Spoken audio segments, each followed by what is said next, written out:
and welcome to Dotto Tech. We've got a bit of a theme show today, computerless printing. Now, most of the time when we talk about digital photography, the computer fits somewhere in that equation, but not today, hence the whole theme idea. At least we're not going to talk about the computer till much later in the show.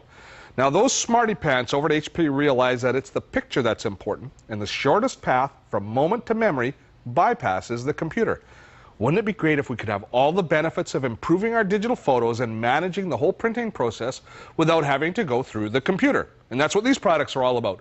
Our cast of characters today, HP's Photosmart R967167 digital camera and the A716 compact photo printer. Look, Ma, no computer. Now, the first step of our journey begins with the digital camera and the pictures that it takes.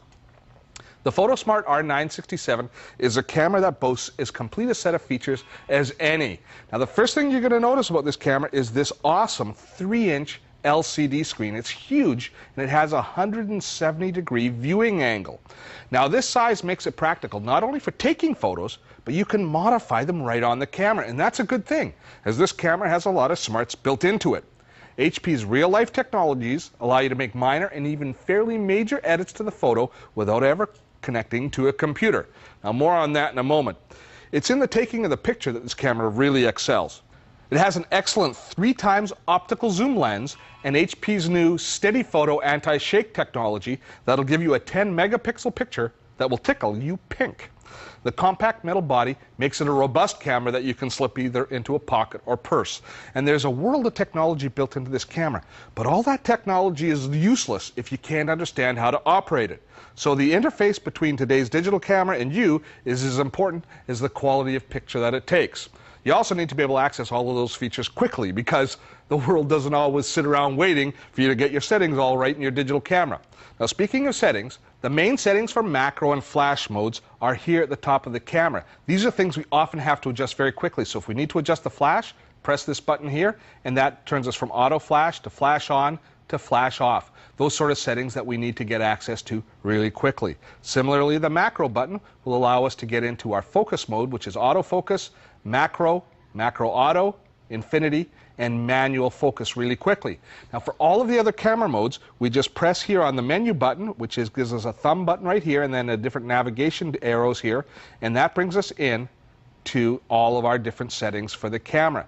Now, one of the most important things to get comfortable with in your camera is the different shooting modes, and that's the first thing that we see here. It's the shooting mode area. Now, by selecting the correct mode before you take a photo, it's going to give you the best chance of getting an excellent photo. Now, we have auto mode, we have landscape, portrait mode, steady photo mode, which is HP's new Steady Photo anti-shake technology. This gives you nice steady images in low light conditions, which you quite often would end up with a blurred photo in. No more. Now we have a panorama mode for both right and left panorama. Now, we've shown you that in the past. We also have a theater lighting mode, which has no flash, but gives you a chance to get a good photo in those difficult theater lighting conditions. Most important for parents, the action mode, taking photos at the soccer, football, basketball game, whatever sporting event, or just your kid running around in the yard. Action mode will give you nice crisp images instead of blurred images. Night portrait mode. We have a night scenery mode, which turns off your flash and allows you to get the nice night lights that you're used to taking pictures of. And then a couple of highlight modes. For the beach, where you get nice warm tones, and for the intense bright white of snow, this gives you good photos even with the bright background of snow. Then we have a sunset mode for those romantic sunsets, and a document mode for the inner James Bond. If you have to take pictures of documents that you want to be able to read later, the document mode will give you a nice readable document. And then we've got the manual modes for people that know a lot about their camera and know a lot about taking photos. They can set all of their different manual modes here as well. Other settings that you should be familiar with include red eye removal. Now, red eye is still a problem when you take photos, especially of small kids. This mode here removes the red eye right in the camera, so no longer is it a problem with this camera. Adaptive lighting takes pictures in really difficult lighting conditions. Say you got a family portrait and you got everybody lined up, but unfortunately they're in front of a window and the background is brighter than the foreground. This brings up those dark areas in the foreground without you having to change the settings at all. The adaptive lighting works really well, and it can adjust for a lot of difficult lighting conditions.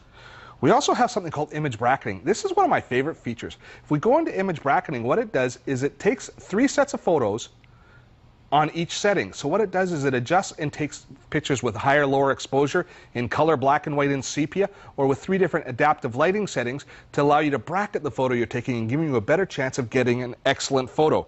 Moving along, the image quality we set here, and the video quality.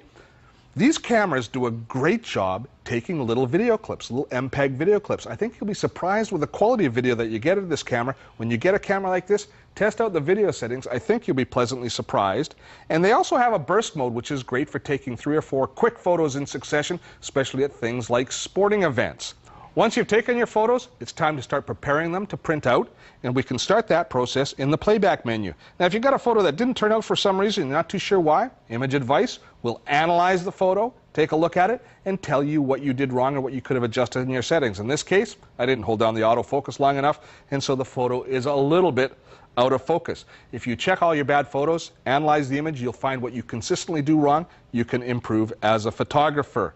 This camera also boasts HP's design gallery.